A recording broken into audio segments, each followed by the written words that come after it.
To start, so welcome everyone. Please let us know where you're coming from in the chat, in the comment box if you're joining us. And I'm coming from Vero Beach, Florida, which it was a little bit cool today. It was beautiful over the weekend.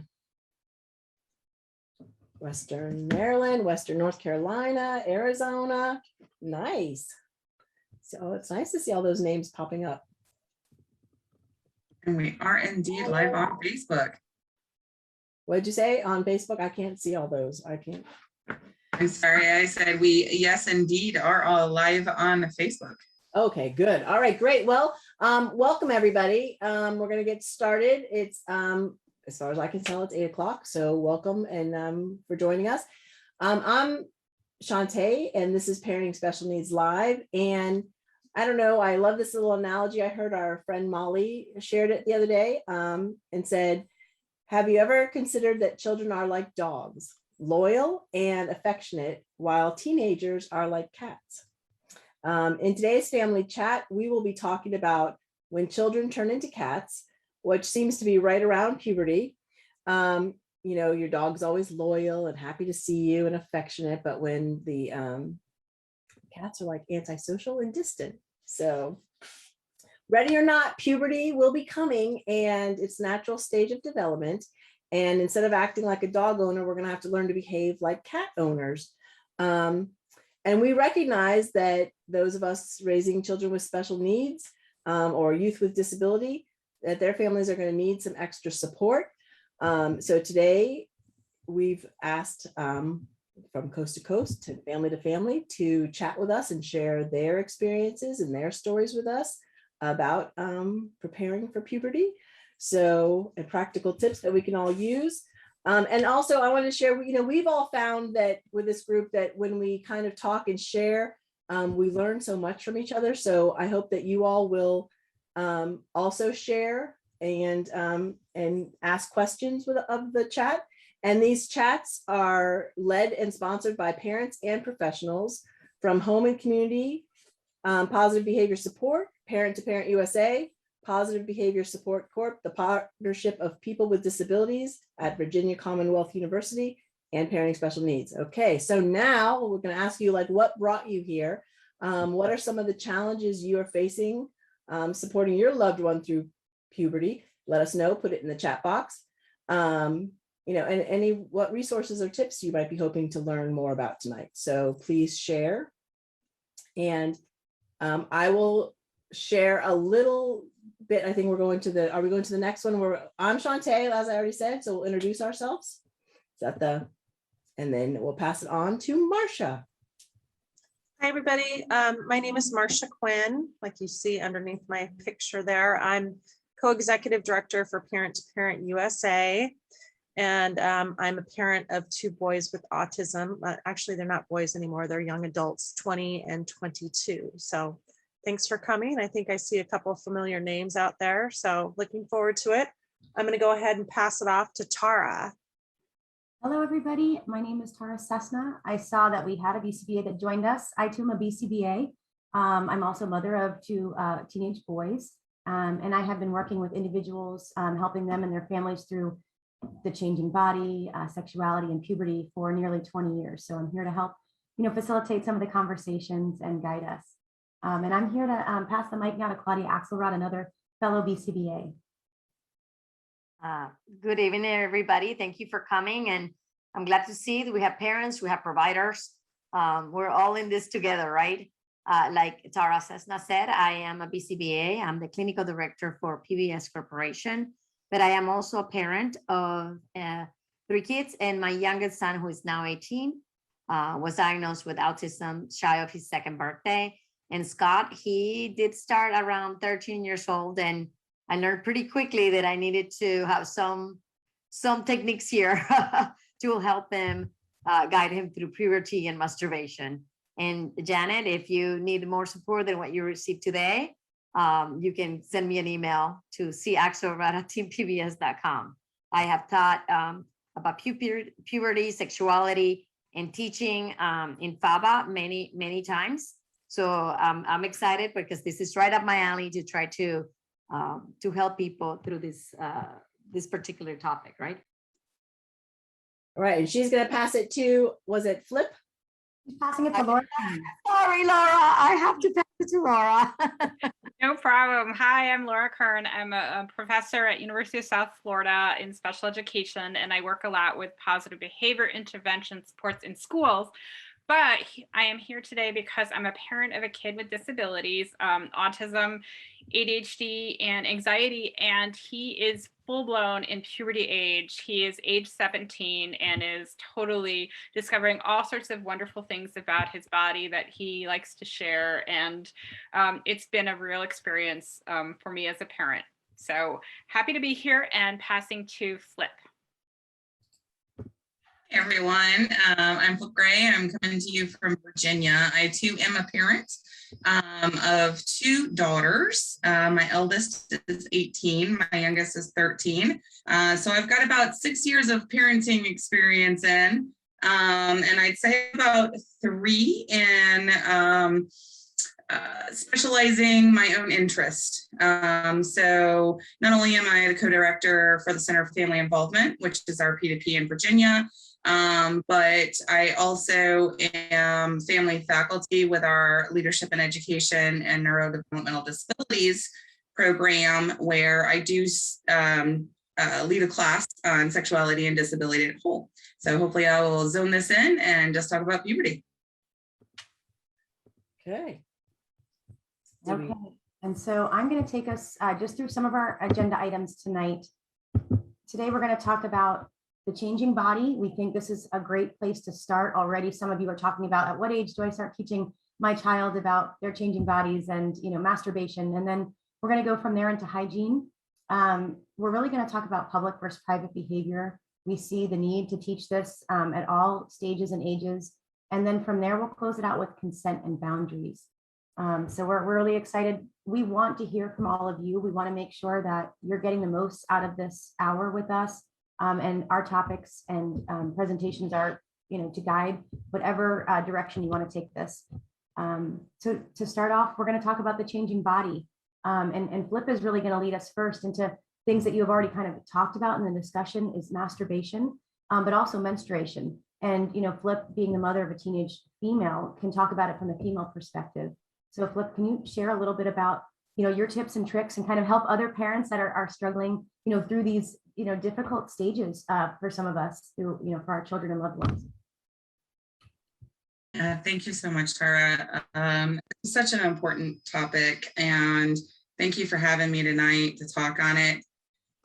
I'm going to start by just saying that normally I share stories about my children and what we've gone through, and in this, that's a little bit of a sticky situation. And so instead of sharing stories about my daughters and what they went through to protect their privacy, I'm really going to take this from the parent perspective and a more generalized approach.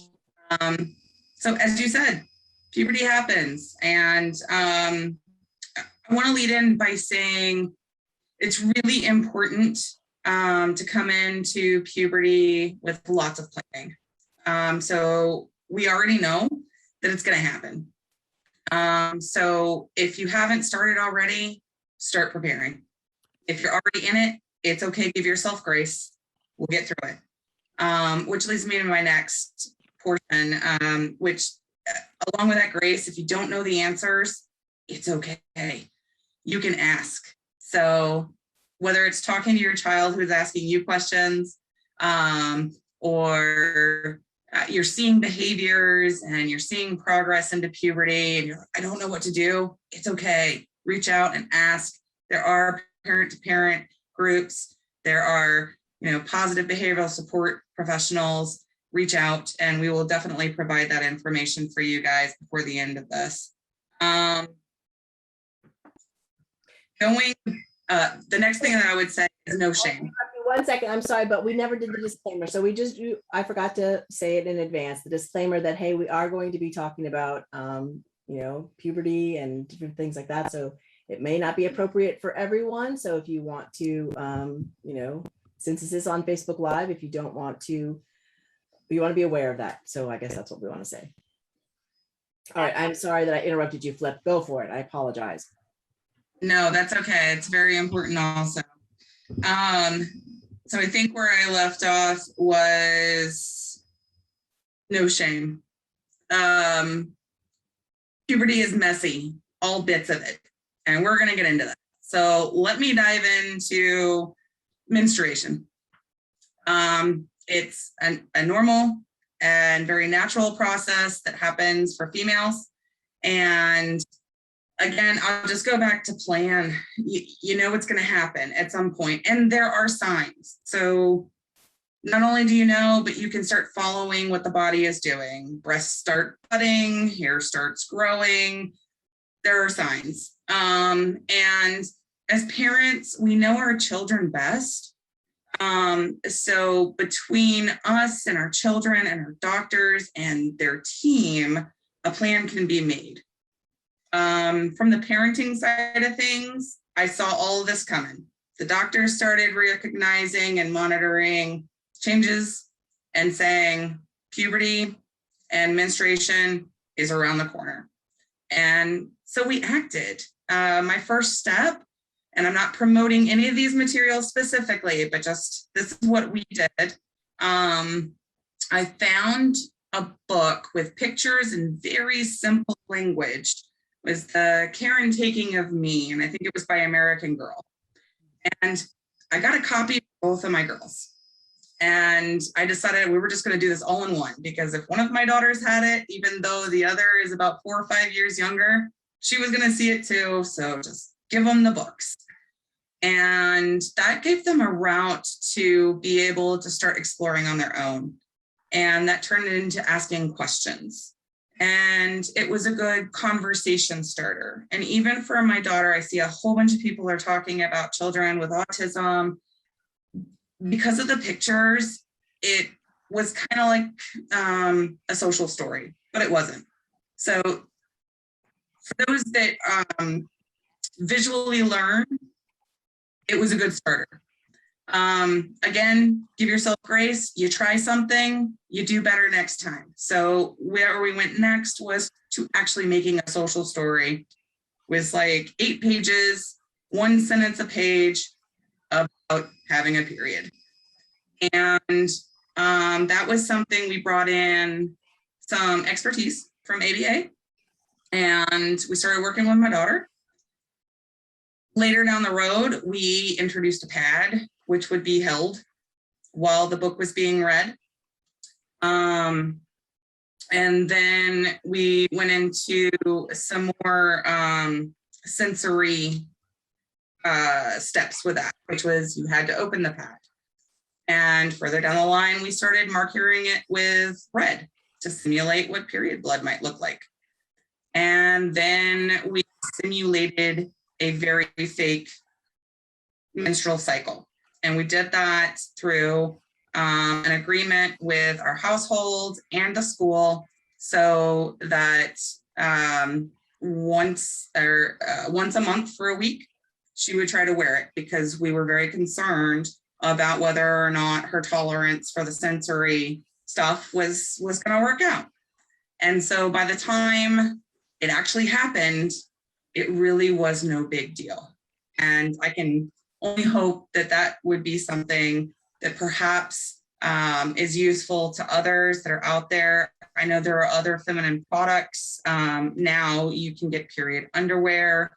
So just thinking about all the options and your child and what is going to work best. How do you form the information? What are you going to do to provide them with options that are going to work for them? So that's where I'm going to go and stop with menstruation. I love that, Flip. And if I can just add, you talked about having that family plan, and you included your doctors, you included therapists and teachers. And I think it's so important that you consider that for some of our families. I've had families that have used the birth control to prevent the period from coming, because their daughters were just so severely impacted by their disability that having that period wouldn't have been good for them. So they were able to put them on a period, and their doctor had approved of this plan. Also, for you that are living in states that have Medicaid waiver or services that pay for consumable items, they'll pay for tampons and pads for your loved one. So if you are approved for those funding sources, look into those things so that you can get those. I had one of my teenagers, she overgeneralized. So she wore a pad every single day of her life because she just didn't know when not to wear it. So the cost for those items were so great that we were able to charge the state for those. And, you know, she was protected while she had her menstruation. And when she didn't, it was okay. She wore them and she got used to it. But thank you for sharing that. I really do, you know, I think it's so important. And I think leading into, you know, the masturbation for women, I think sometimes people think that this is something that little boys do or teenage boys, but it's not just the boys, and we have to recognize that. There's a question, will there be a discussion regarding those of our kids that are nonverbal, non-traditional learners where logical conversations with them may not apply? Perhaps you can talk about a little bit about how social stories might also work for our nonverbal learners. Sure. So Carol Gray developed social stories, and they are short stories written in the first person that, you know, depending upon the learner, have either one sentence or it can be a paragraph on a page with visuals that help guide them through certain scenarios. So it can be something from going through menstruation and the expectation of menstruation, or actually changing a pad, any expectation and situation that we want to get them through, first day of school, moving to a new home, you know, driving in a car, all of those things we can create social stories. So I think a social story could be something that could help with your nonverbal, non-traditional learners. And remember that, and a lot of people are asking the questions, when do I start teaching about puberty? And we're going to talk about this in a little bit, but you think about their chronological age, think about what Flip talked about, you see the signs, right?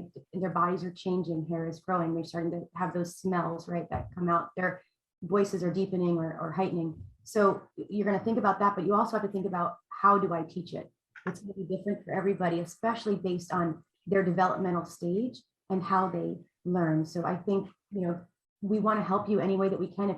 We're going to give you our email addresses at the end of this. We can help give you resources to help guide you as well in creating those.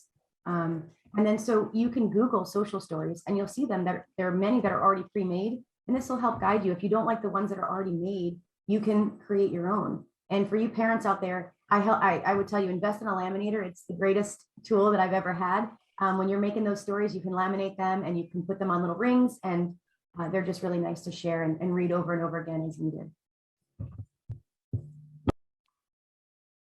I wanted to say that masturbation, we started to talk about girls, but you know, in masturbation, and I think that that's a good topic to bring up, that masturbation is for both sexes, right? A lot of times we talk about the boys, and of course I have a boy and many stories, and I know that some of you that joined us last time got to hear some of my stories about that. But the puberty and in general, and we'll get into more. And I think it was Michelle that was asking about what ages and all of that, and we'll get into that. But you know, normally the girls start a little bit earlier, 8, you know, and the boys like 9. But to start teaching, really, I think that we need to start a little bit earlier. You know, once we are in it, it's almost like when we're in a crisis. We don't really always teach in a crisis because you can't learn. The same thing with puberty, masturbation, and all of this. We really need to plan a little bit ahead and start teaching about body concepts. And we'll get into that today a little bit. Claudia, that's so important, especially that early. So physical exploration of the body happens in infancy, and then it kind of dies down for a while, and then it pops back up when puberty is happening, and all of these changes physically, emotionally, hormonally, the whole 9 is going on. And so it's really important to start off very early with concepts of boundaries. What is private? What is public? What does that really mean? And we're going to dive into that a little bit more because we've got some pretty important pointers that we want to share regarding those things.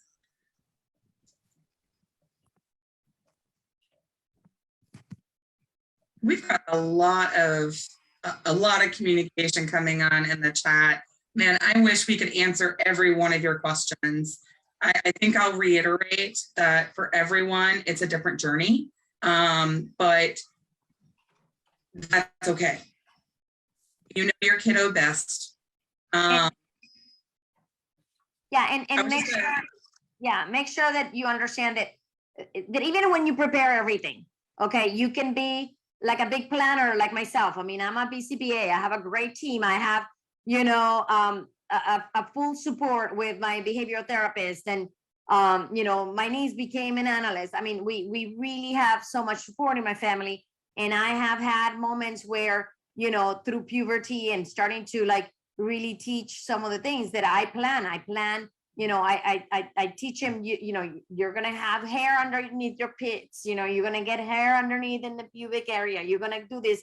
And still the day that and I shared this last time, the first time that my son really had an erection, I think he was like 9, he screamed to high heaven and he was like, take it off. I mean, and we had already planned and we had already talked about it. We talked to him with the doctor. By the way, the doctor's a great person to go in there and say, hey, can I take like 300 of this puberty and this and that? And I mean, they have stuff in there that is for free that you don't have to create if you're, and not so much that maybe your child is not at that level, but you can read it and then put it at his level, like Tara was saying, create your own things.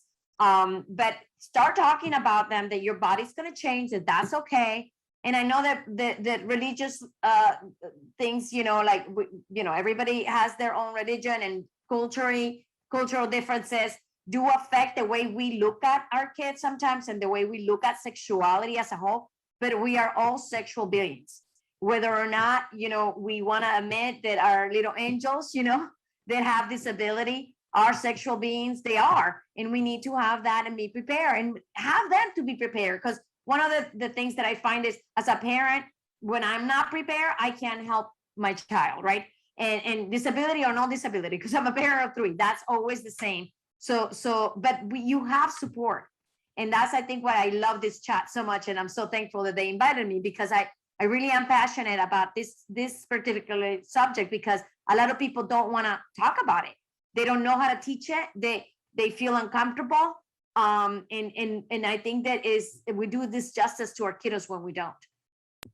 Claudia, you had a good point there, and somebody else threw out a question, and forgive me, I don't remember the name back in the chat, but they said, what do I do if my loved one, you know, they want to stay young forever.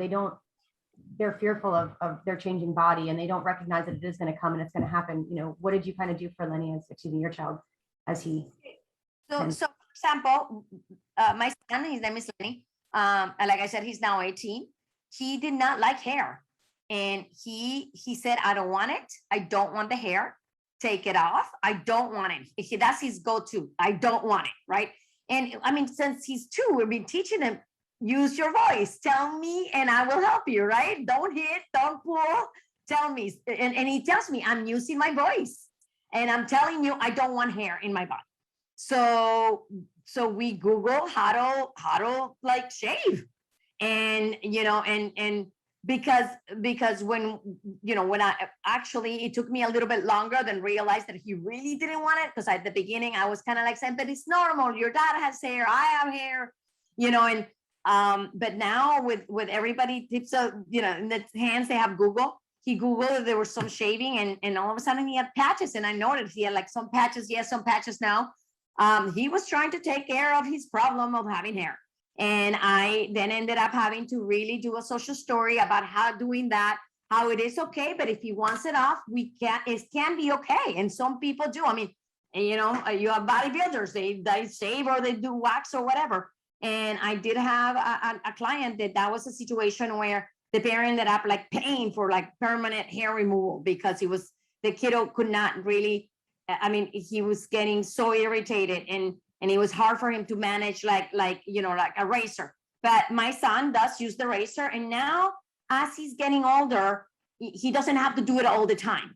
And it's some moments when he gets about it, he tells me, I want to shave. I said, okay, and now of course he sees that other kids have, you know, a little mustache and he's changing his mind. And he says, what if I want my hair now? I said, okay, so then let it grow. And that's okay too. So, but I do think that that they're going to go through moments and you know, my son wants a girlfriend. He wants to get married. I mean, he has older siblings, you know, that are doing that. And, you know, but there's other kids that don't want that. And I've seen it all. I see where they say, I am not interested. I don't want to be that. And you gotta say there's things that we can help them with. And there's other things that we have to continue to tell them it is going to happen, but we can do something about it, right? Like we can cut the hair if they don't want the hair. If you don't like the smell out of your body, you know, we can use a deodorant.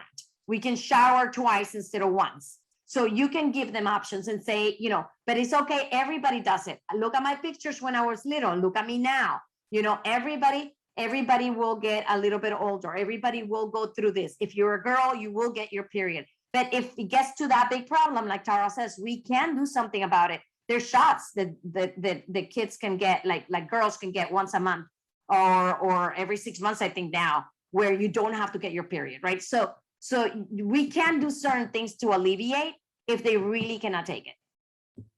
Thank you. And you know what? I'm watching the chat and I'm seeing a lot. I've seen a couple of things that came through. And part of this is the discussion about whether or not you medically cease a period. How do you help someone shave, whether they're male or female? I want to urge everyone to ask the question, whose choice is that? Is that the choice of the doctor? Is that your choice as a parent because of societal influences, or is it your child's choice? And sometimes I think here with puberty that we need to take a step back and let the child lead. So not all girls are going to shave their legs. Maybe the capacity to handle a period is greater than what some of the medical professionals and teachers and others who are in our lives might believe. So I would just ask that everyone challenge that as well. And this just goes right back to, you know, your kiddo best, talk to them, know what their preferences are, because really this is also a moment in their time where we need to start stepping back as parents and not being the decision makers as much as we have been. This needs to be a time, or this should be a time where we start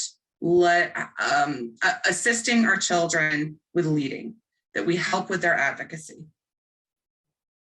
That's an excellent point, Flip. I think, you know, we do so much for our kids for their whole lives, and we forget to just take a step back and let them lead, because we're not going to be there forever as much as we want to be. And they've got to make decisions for themselves, and we've got to help them to give them the best choices, right? And the best resources, the best education, and then from there, see what choice they make.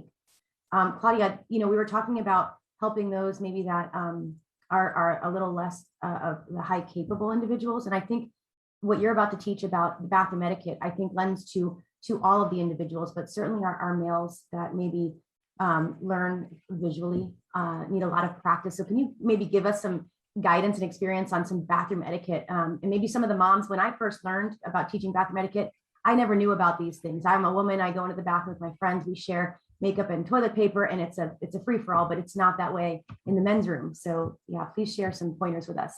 So I'm going to tell you a quick story that happened to me, you know, with my son, Lenny. Actually is a double whammy, right? He was always going in with me, like most moms do. They take your kiddo with you. But then I started to see that there was a little bit more changes, and I decided, you know, it's time for him to start going into the male's bathroom. So I started to investigate, because I you know, I really don't know the etiquettes and all of that. And I quickly learned that, you know, there's for example, one of the etiquettes is that if there's a bunch of stools in there and you're going to go to the bathroom as a male, you don't necessarily take the stool next to the person that is already using the urinal, right? Like you have to move one down, almost like, you know, one yes, one no. You don't look at the person to the eye. And, you know, you don't put your trousers all the way down to your toes like you did when you were a little boy. You know, you have to keep that almost, you just kind of let the penis come out. And, you know, those things as a mom, they caught me a little bit by surprise, I have to tell you. And like I said, and I'm a behavior analyst, so I mean, not a lot surprises me, but this one did. I'm going to tell you what my son did. He went in there, and we were very surprised that he shared a picture that he took to my daughter, who is only 11 months older than him. And my daughter started screaming inappropriate pictures, and he had taken his phone, he had just gotten a phone. I think he was like 13. And we were teaching him, the importance of having the phone. And more for me was to track him, because he kind of elopes and goes places, and I wanted to track him. But for him to be able to have it in him, we were teaching him that he could take a picture and here and there. Well, he took a picture, a selfie, and there was a big mirror. And of course, there's a bunch of men with their penises out in this picture. And my daughter's now seeing this picture and screaming, inappropriate pictures, so yes, you do not take your selfies in your bathroom, because that's private for them too, right? So I've learned a lot of times that like some of that is from a book or somewhere that you can Google, but some things you just learn from like that's not what you do. You have to tell them. Another thing that the moms do all the time, and I did it too, and my son almost got dad was going to kick his tushy, right? Was because I used to check to see underneath the stall to see if there's somebody in there or not, right? And when he started to go, he checked, and there was a dad in the stall with a little girl, and he came out raging, and wanted to really kick my son's butt, because he thought that my son wanted to see the little girl's private part. And of course, my son has no idea that it's happening. And I had to explain that he had autism. And, of course, my son saying he doesn't need to know that I have autism, so all these issues. But in reality, I created that situation. I taught him that it was okay to kind of look down. And I'm thinking, in retrospect, maybe that's not a good one, But there's a lot of things in the bathroom and the stalls that we need to think about. And, as a girl, we have more privacy. We can close the door, and now they have some that say bacon, not bacon, and like green or red or whatever. And even teach that, that. And if you have a child that cannot have all these special things, then teach them to go, number one and number two, into the stall, because they do have stalls too. So there's alternatives to the alternatives too, right? So whatever works for us is what we are going to do what works for our child is what we want to do. But I'm telling you, there's even after the planning and even after the teaching, I could have never imagined he was going to take a selfie. So be prepared. They will challenge you guys. Thank you, Claudia. I mean, you never know what we're going to get sometimes, but I love that you're like Flip is saying, you had grace and you're learning from it, and we're moving on, right? It's okay. But we are going to move on and talk a little bit now about hygiene. And this is, I think, we can teach hygiene all day long. And I think this is such an important topic, because when I think about the families that I've worked with, when I get our families employed, right, the individuals that I work with employed, the number one reason that they're being terminated from their jobs is because of their hygiene or their lack thereof. So I think we really have to consider teaching these and independence with hygiene as early as possible. So we talked about, the chronological age of what do I need to teach at what stage of life: brushing teeth, wiping myself independently, showering independently, now shaving, using, feminine products. But then how do I teach those? And this is where you look at your developmental stage of your loved one and say, what strategies do I need to employ? Is it a lot of visuals? Is it a lot of books? Is it social stories? What do I need to do to help get them there?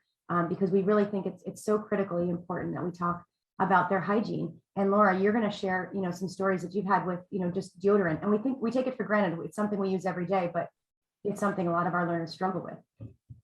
I was going to say, even before deodorant is the showering. My son hated showering, and that started from when he was little. He did not mind baths, but it gets awkward when they get to a certain point and they want to take a bath, and they're growing and they're becoming males, and you don't really want to be, helping them with a bath. You want them to shift to a shower.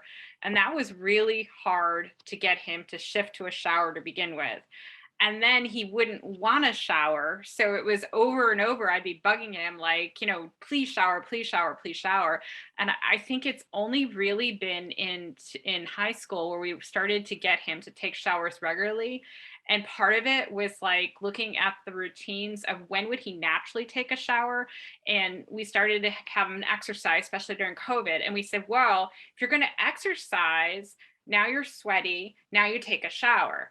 So only in the last, I'd say 2 years, by setting that routine and saying, okay, you exercise every day, now you shower afterwards, now you get fresh pajamas on, now you start getting ready for bed. It was setting the structure in place that helped us get to showering regularly. And he does it more privately now, so I don't have to be involved, and he can get out and dry himself and put on a robe. But the other thing that we really, really struggle with, even now, is deodorant. Deodorant was just foreign. And as he got older, it was okay when he was little, and somebody told me to start him when he was like in 5th grade, which is okay because he didn't really stink as much. But as he got older, he just stunk. That Febreze ad where people go into a room and they spray the broom and they joke around about it. I literally have to do that when I enter his bedroom. I have to take a Febreze thing. I have to spray it. He laughs. He thinks it's funny. And I'm like buying so much Febreze. And it was hard to get him to even think about, when do I put on deodorant? Even when he showered, he would forget to do it. So we started we have deodorant in the car. So if he gets on the way to school, I'll ask him. If he doesn't have it, I'll hand him the deodorant. He puts it on. Sometimes when he gets home from school, sometimes, we need a little extra deodorant. I'll be like, okay, put that on before we go and run any errands. So we kind of controlled it that way. But we're also trying really hard to put it out on the countertop so he sees it. And that hopefully will do it. We're still struggling with it. So if anybody has any ideas of how to get a kid to use deodorant, great. But that is something that we've been working on and trying so hard to set stuff in place. Showering is good, deodorant, not so good.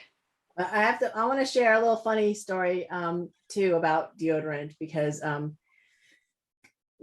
I was shopping with my daughters during summer, trying to buy, I don't know, shorts, bathing suits, whatever. So we're going into the different dressing rooms. This was before COVID, when they were younger. Anyway, and all of a sudden I'm like, oh my gosh, this dressing room is just disgusting. It smells it just smells awful. I'm like, so then we go to another one.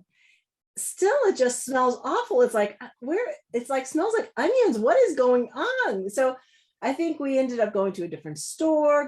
We go into the dressing room again, and it's like this overwhelming onions. I'm like, what is going on? Then I realized it was my kid. So she had been using deodorant, but the deodorant wasn't necessarily strong enough. So that's something else to be aware of too. So it's anyways, but yes, so my kid smelled like onions. So, and I thought it was dirty, dressing rooms, but no. So I want to give Laura some tips, and anybody else. They were asking, Michelle said in the chat that, would a visual help, and a checklist could help too. If your child can read, if you cannot read, then it is pictures, and it's like a picture of first showering, then brushing teeth, then the whatever, and you can make a little, if you do have the laminator that Tara was saying, you can make a check where he checks it, and you can check it, and you can give him, for X amount of checks, he can get something at the end of the day, like a 15-minute break, or you can buy him ice cream at the end of the week if he has 80% of them checked at the end of the whatever. And if you're only trying to do the deodorant, then you just put that one in, and you can put Monday through Friday or Monday to Sunday, and many checks, and he gets to pick one reinforcer or one more hour of screen time. You can get creative with that, but those are some of the techniques that you could use. And about showering with not getting soap in the hair, that's a tough one. Always putting the head back is very hard. The actual shampooing of the head is really a task that it takes a lot of time.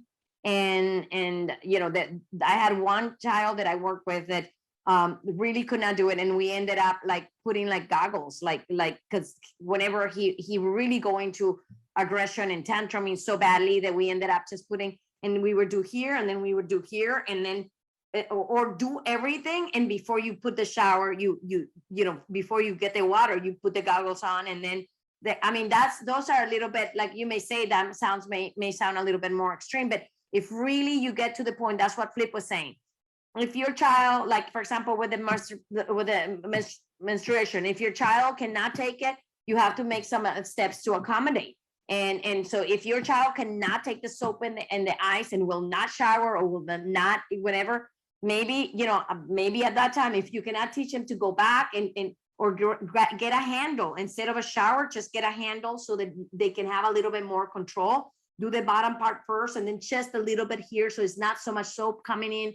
You can get creative of how to manage that. But overall, there's ideas that to help. And there's I mean, you know, we with that other child, we try things like baby shampoo, right? That it doesn't affect your eyes, like non-tear, like for a baby. We would do this part of the head that would come down here with that kind of shampoo.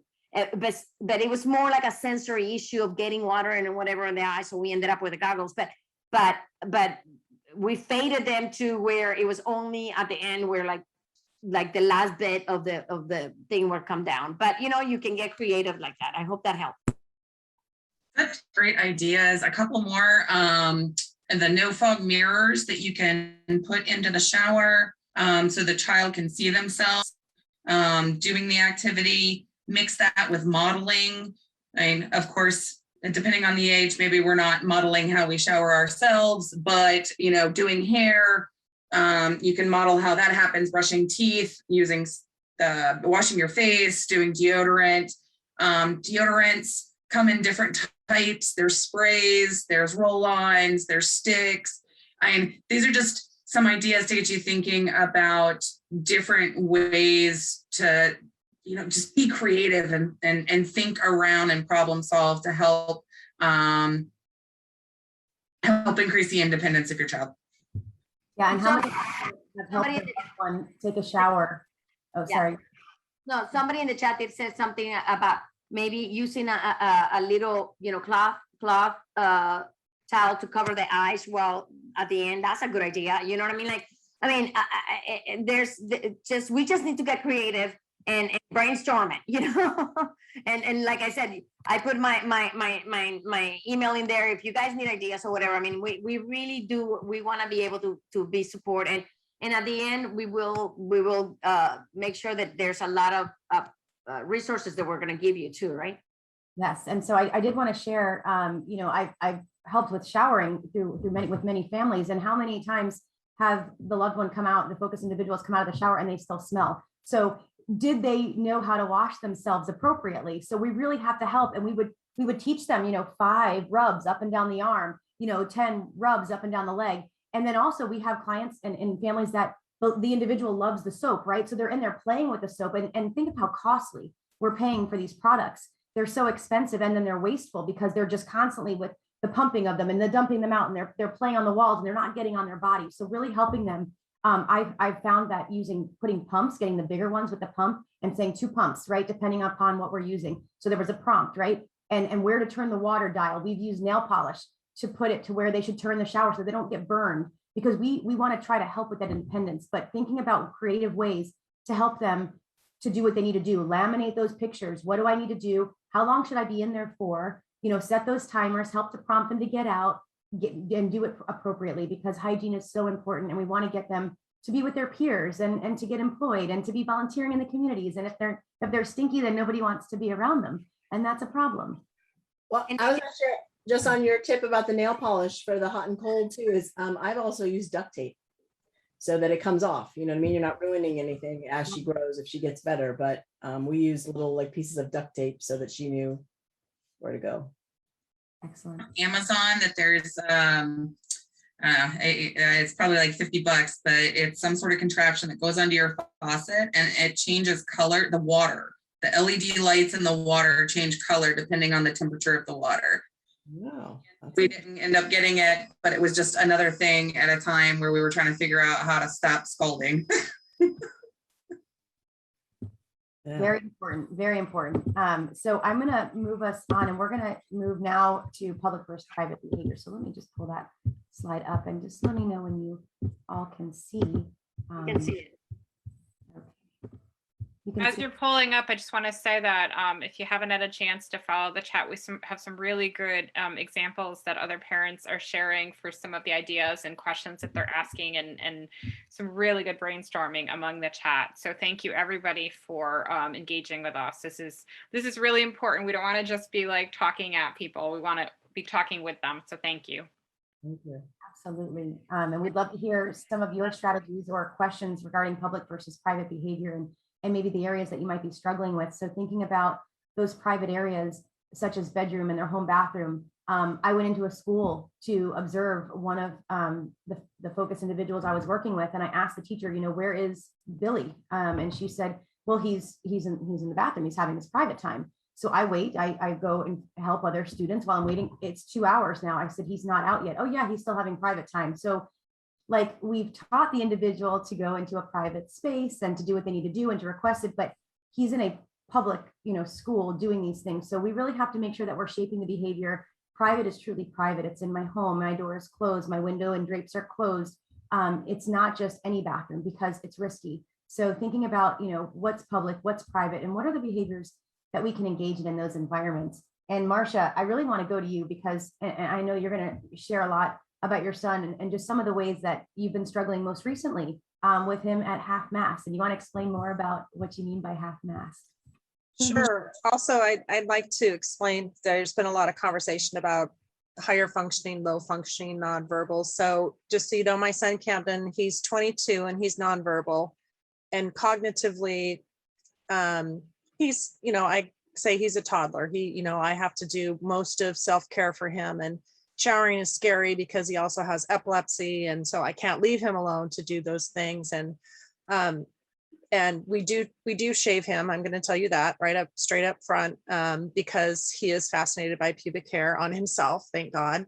And so we do shave him, and we do things to help him not do things in public that he's not supposed to do. But the one thing, my example today is, we're all in COVID right now. And so he's ended services. I live in Washington, and there's not very many good services for adults. And so he's been without services for, it'll be going on 2 years when COVID hit. And so I try not to take him out very often because I'm just fearful of him getting ill, even though he's vaccinated. But anyway, long story short, he's been in the house a lot with us. And his new vaccination is, it used to be that he'd just drop his drawers and start playing with his pubic hair. That was when he was younger, and that was a total nightmare. But now he wants to wear his pants at what I call half mast. And that's, his pants are literally across his penis or half of his butt, or at times they're literally on his thighs, and he's walking around with his legs out, just trying to keep them up. And I don't know about you guys, but Thanksgiving is how many weeks away? It's like 2 weeks away. And we're going to be having family members. Luckily, it's family that I love, and they know Camden, it's his cousins, but his butt is hanging out all the time. And it's gross. I mean, luckily he's pretty clean because I take care of him and I shower him. But he's been walking out into the neighborhood. My husband does a lot of yard work. I live in a pretty small neighborhood, but there's young children next door. There's 2 young girls, 4 and 7. And I'm frightened that he's going to be arrested, or they're going to think that, oh, hey, Camden next door showed us his penis, right? But he doesn't understand that it's not appropriate. He just understands that it's his new ism right now. It's his new behavior that goes with his autism that I can't push, I can't get him off of whatever he's doing. So this public versus private for him, he doesn't have any concept of what's right and what's wrong. Luckily to this day, he's never masturbated in public. We always say no peeps. That's what we call it. It's his penis, but we call it no peeps, hands off peeps. And he does a little bit of self-stimulation in his bedroom and in the shower. But for the most part, we've been very lucky that we haven't had to go into the whole social stories. But I see how much, if I would have planned, I'm not a therapist, I'm not a BCBA, I'm a parent. working for a parent organization, but in the back of the day, I wish that I would have done more of this planning so that he would understand that it is life. It's part of the life cycle for a person to masturbate and to get to a certain point, right? So I don't know, what I don't want to say damage, but maybe some of the things that I didn't do that could have helped him through this chapter. So the whole half mass, and I've asked my friends here on this panel for some suggestions, and I'm always looking for, we used to do ABA a lot and we don't do it anymore. So if there's any recommendations, but that whole private versus public, your worst nightmare is for your kid to drop their drawers in a public setting, especially as a 22-year-old man. Thank you for sharing that, Marcia. And I know there are families that are struggling with the same, things that you're going through with Camden.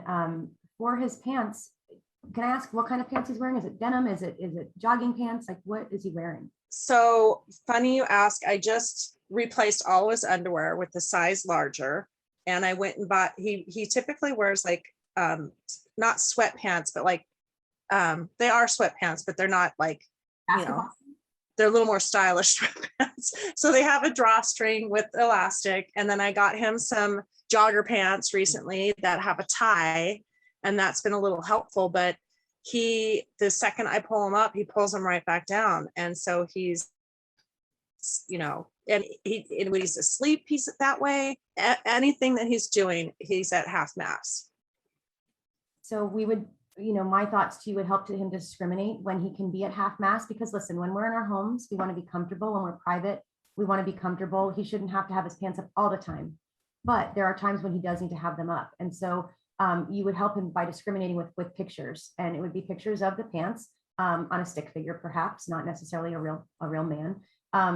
When you have the card that shows the pants all the way up, that means we're going out into the community, or we have family coming over, or company coming over. Otherwise, you turn the card the other way, and this is when he can have his pants at half mast, and we reinforce him when he does follow, when your pants are up, right? And you're going to prompt him, you're going to give him reinforcement throughout that time period to, hey, I love how you're keeping your pants up, or whatever word you want to use to reinforce him. And whether you're giving positive praise or high fives or edibles or access to tangible items that he enjoys, contingent upon him keeping his pants up, that's what we want to see for him. And you're going to fade it in longer and longer periods of time. So practice this when he is alone, because you don't want to start practicing it. Oh, company's coming for Thanksgiving. Now we're going to contingency.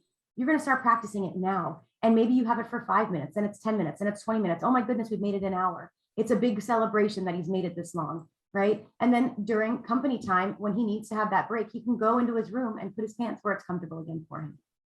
And he does understand break time. So it's like, okay, you need to go take a break, and that's in your room with the door shut. So he does understand that, and he does understand that if you pull your pants up, so it's I'm trying to do positive reinforcement. So if you keep your pants up, then we get to go for a car ride, or we get to go to McDonald's. So we're getting baby steps. And Anna, you asked, I think part of it is stimulation, because that band is right on his parts. So I think it's a little bit of both. I think it's a little bit, I'm stuck in my ism, which he goes through his chapters, he'll have one, then he moves to the next thing or whatever his behavior. So it's partly behavior and it's partly stimulation, and that's a really keen area, but it's not okay, because he's sitting on our couch when he's on his iPad, and it's just not healthy to not wear underwear and be open to the elements. And think about too, Similar kind of situations have happened here in my household too. And when it was hands down the pants, or it was body parts that needed to be private, I ended up just walking through and saying room or hands. And just that one word, they knew hands out and off, or I need to move myself to my room. And I think this is maybe to our room and bathroom discussion real quickly. I don't know if you guys saw this question from Rhonda, but she was wondering if any pre-discussions with my Camden would have stuck, like cognitively, is he able to to, you know, be taught these things. And I would say yes, that with the right behavior strategies in place. But you have to have a, you know, you have to have a behavior strategist on your team. And right now I'm, you know, we've moved out of therapy, which there are times like Shantae, you mentioned earlier that you called your behavior therapist because you had a 911, right? And I'm sorry, but you guys are now my behavior therapist. So, I want to say you did say a couple of things that, you know, that are important. To say that everybody is going to learn, you know, I mean, and I don't want to insult anybody here, but you know, the behavioral therapy started with Skinner, right? And he was teaching, you know, birds or rats to touch in a red place and they would get a pebble. And, you know, or, you know, even before that, you know, Pavlov with the dog, like, you know, you ring a bell and whatever. So the part of the cognition doesn't necessarily have to be there. If you really want to change a behavior, you have to, one, be consistent and give a good reinforcer. And Marcia, you did say, I want to go the reinforcer route. And that is really, really good that you said that. So I wanted to give you prompts about that because you did have ABA in the past and behavioral therapy taught you that you needed to reinforce. And you are the mom and you know what really reinforces him. And like Tara was saying, you know, you're going to start baby steps and maybe 5 minutes for him is too long. I mean, you know, maybe you have to start with 30 seconds and maybe 30 seconds for us may be like nothing, but 30 seconds for him may be a lifetime, right? So you have to see where your kid is and see how long he's giving you. You're saying you're already putting some reinforcers, but you can combine these things. Like, you know, when we go outside and with a picture outside, right? You know, we wear it up and then you go outside for 1 minute and you come back in and you give him the reinforcer and immediacy. If you did it, you give the reinforcer right there. I mean, you're going to laugh at my niece had a baby. And every time I said, who loves you? He says, Lala. That's what they call me in my family, right? Lala. And why? Because every time I saw him, I had a bag of M&M. And every time since he's little, I used to go, who loves you? Lala. And I would put, and he wasn't even talking. So I sticker, a little candy, something in his mouth. Who loves you? Lala. I was saying Lala. Yeah. And now without the candy, I just go, who loves you? He says Lala. I'm like, yay, you know, and, you know, well, and I think our participants need to know also that Camden will likely always need more prompts than perhaps your son will. And he will always need more visual social stories and support than maybe your son, you know? So not giving up hope, I guess, like we keep talking about hope. Okay. And that's what we were saying earlier. And Flip was saying, like, you know, for some people, I mean, some people may not understand certain things that we go through, and that's okay. They don't have to, and they never had to live with it, and that's okay. But we have our little angels, and that's why we're here. We're all different, and I love diversity. I am a better person because my son was diagnosed. I know that for a fact, right? So it is okay. And yeah, baby steps, reinforce, immediacy is key, and let us know, you know. Guys, we're going to have to start getting ready to wrap up because I want to be respectful of time. I can hear Mimi talking to me, and I do want to say a couple of things that we didn't get to share that were great when we all were together talking that didn't get said. Flip mentioned something about private time and the doors, you know, locking and unlocking doors, and in her family, I'm just going to say quickly, Flip, because we don't have a lot of time, but she's made the rule that they can close their door, but they can't lock it because her daughter has epilepsy. So that's very important. So they do have their private time, but the door is closed, but then that's also respectful for or reciprocal for the parents, which I think is important. Tara, you said something that we didn't get to share in this topic either about a young man that, you know, maybe it was your client, I don't know, but a young man that you were familiar with the story where he was in the library and was using it as private time, but it was a public place. And, you know, another child came in there and he got maybe police. So sometimes, you know, you might have to be dealing with police involvement, because you haven't taught them the right places to do things. So that's very important. I think in the bottom of this stuff, we're going to share about the fact that we have some helplines and smart, 911, different things like that people can register for. But we need to help our children learn these things because of the fact that we're not always going to be there. And I don't mean that as in just situations happen and they have to know, especially as they grow, that there could be repercussions with the law, and we don't want any of that to ever happen. So that's that. I'm going to move on and say thank you all for attending the future presentations. If you guys can give us some information in the chat, we would really greatly appreciate it. Whether you want something, what you'd like to hear about, what you'd like to talk about, relationships, gender identity, pronouns, sexual orientation, social media.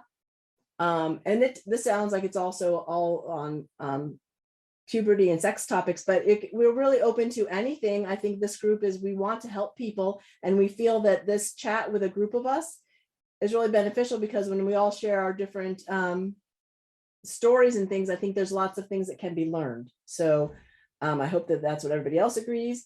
And here's resources, and we will also list these underneath this video. And you guys, I apologize. I did not press record, but I believe I can get the video from Facebook. And so we will send a replay I know there's some people that asked that couldn't stay for the whole time or that weren't going to be able to attend. So in closing, thank you very much for being here. Thank you very much for everyone sharing their personal stories. Thank you to Parent. Thank you to Positive Behavior Support Corp, Home Community Positive Behavior Supports, and Partnership for People with Disabilities, which there's for attending and joining, and let us know what you want to hear next time. And thank you so much.